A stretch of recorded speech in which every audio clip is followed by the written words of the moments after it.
said in Kenya, our main challenge, our biggest challenge in the coffee sector is low volumes. Low volumes.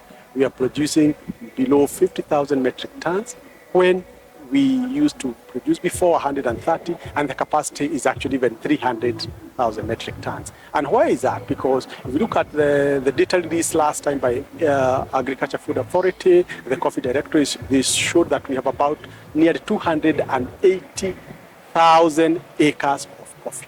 If you work with that about 70-80% of that is the SL varieties, it goes to 540 bushes per tree, shows that we have almost about 200 million coffee bushes.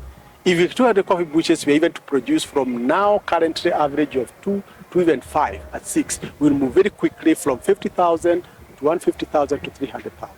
But to do that, what do we need to do? We need to do two things. One, we have to, the current bushes that are there, ensure they receive the right input on time. Farmers receive the right advisory, extension and advisory services, and that's why the government has started this, the agripreneur system, where per ward and maybe per factory, there will be an agripreneur, an individual, a young man who are trained to work with the farmers to train them through that.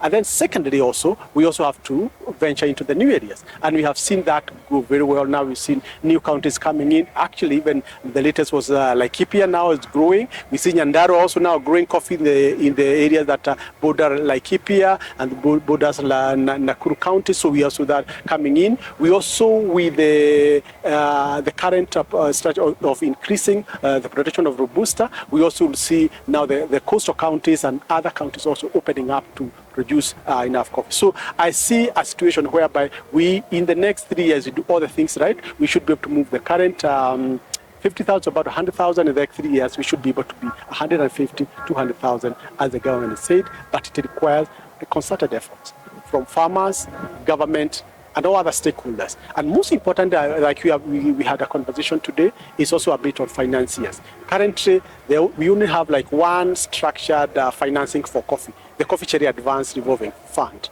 We need to see more. We need to see input financing products. We have a bit of that with the Commodities Fund, but I wish that can be scaled up now by other, other commercial banks. And right now, I know the fear that was there before of the inability of the coffee cooperatives to repay.